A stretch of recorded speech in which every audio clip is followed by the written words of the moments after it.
Battlefield 6's operation just came to an end, which is what I would have said, but apparently it got extended for another 2 weeks. So that's good, if you like the game mode at least. As someone who loved playing operations on Battlefield 1, and someone who surprisingly put a good amount of hours into 6's operations, I'm here to let you know if BF6's operations hits as hard as Battlefield 1's operations.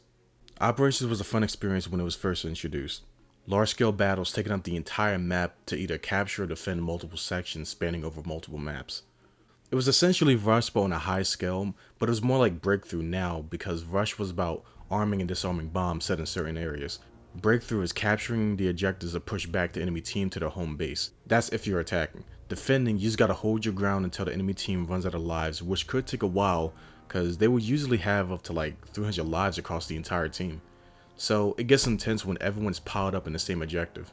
When this came out, I stopped playing Rush because Operation was just the better version just because of the player count and everything you can use vehicle wise. Certain maps give you massive arsenals to use to help capture points. You had a blimp, a train, even a freaking ship in the water you can control. And let me tell you, they were overpowered as fuck. If your team didn't take out any of the airships or armored vehicles, your team's gonna lose, like badly. Like I remember when we was on the defense side and they had the blimp, and that blimp was kicking our ass, and then when we all spawned in, we made it our mission to take it out. And our one friend was yelling at us, was like, why aren't you helping me take the objective? And it's just like, dude, that blimp is killing us. If we don't take that blimp out, we're gonna lose badly. And he was just trying to like argue with us and saying taking the objective was more important than taking out the thing that was killing everybody to make it easier for them to take the objective. It was a weird fight, but it was still funny, and that happened like like 10 years ago. And then the desert map, I forget what it's called. We had the train, we was on the attack side, and my friend was the gunner, and some random guy was the driver, and for some reason he never pushed up. And everyone was just yelling at him, or just like complaining. It's like, why are we, like, what is the train doing? Why is it not moving? It's like, dude, this guy's not moving forward. We lost. But it's just, like, when your teammates are just being stupid, then it's just like, it makes it funny but frustrating at the same time. So it was essential you and your team to take out the big guns to make defending easier. There were plenty of levels to choose from, and since I had the season pass, I had more levels to play. To me, Operations was a multiplayer campaign, because each Operations had its own story and lore between both factions, and the briefing before and after you join the game are so interesting to listen to, especially if one team wins or loses. Not to mention it was cinematic as hell. The atmosphere, the sound design, the weapons, and the music, like bro, when the music was playing in the background when pushing up, it felt like I was in a movie. Y'all remember that movie Glory when they were pushing up on the beach in the final fight? That's how Operations was every time I played. It was epic.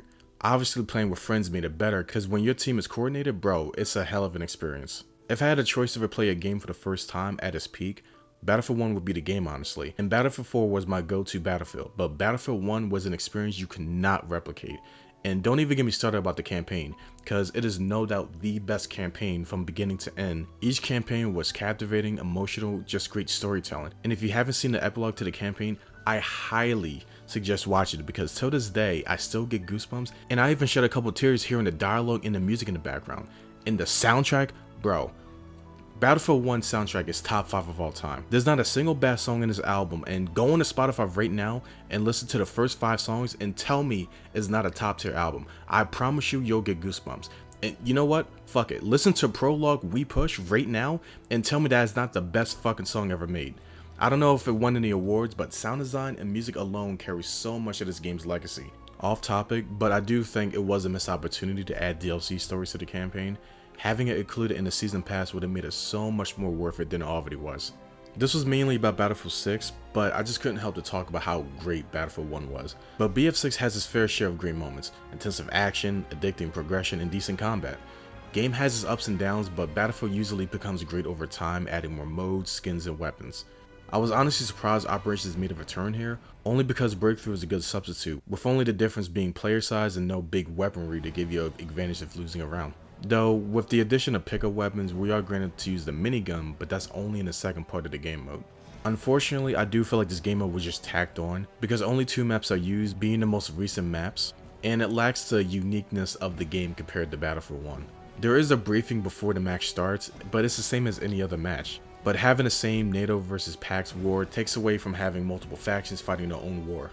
The upside of this game is how fast paced it gets within the first 10 seconds, while already fighting off foot soldiers and enemy vehicles. I've seen people talk about how it favors the attack side, but I disagree. Depending on if your team is competent or not, it can go either way. I've had plenty of matches where the attack side just takes every objective within 5 minutes and the defender's holding it on lock. It's like a 50-50. I think the best thing about this mode is that it's the best way to complete challenges.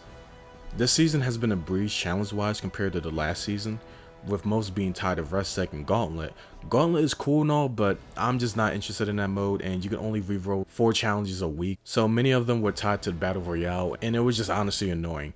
This season is just mainly using guns and maybe playing certain modes that you can easily change, so I'm glad it favors more for what people mostly do and use. The match goes on for a good hour if it drags out, and I've seen people in the text chat wanting the match to end, and if you have a problem with it, just leave. Your challenges won't get cancelled, and the only thing you won't get is the match completion bonus.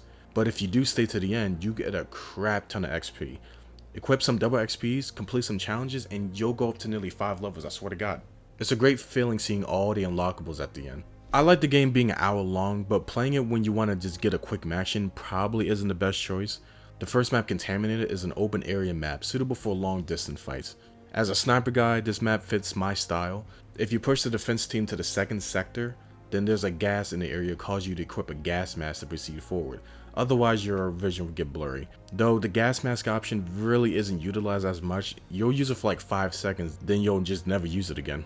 It's like when he added the dark maps, and that mode was nowhere close to its potential. This season's gimmick is mainly gas focused, so there are a ton of soldiers that has a gas mask in their kits. Season 2 definitely has the better outfits, even in the store having a good amount of skins. The second map, Hagnatul, I don't know how to pronounce it, is like a base underground. It's more for close combat.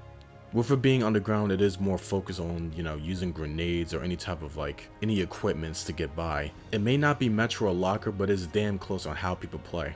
Like I said, it's great for challenges, so if you need to do something pertaining to a class, go for it. I got to Platinum a couple days ago because of how many people I've revived during the matches. There's really not that much to say about Operation Auger, but going back to the question, does it hit us hard? No. But that doesn't mean this mode isn't fun. It's very action packed and it benefits so much for whatever challenges you need to complete. It might not be as story driven, but the engagement is there, and I hope they keep operations around, or at least have maps dedicated to it every season. There's still plenty of time to play it, so check it out if possible.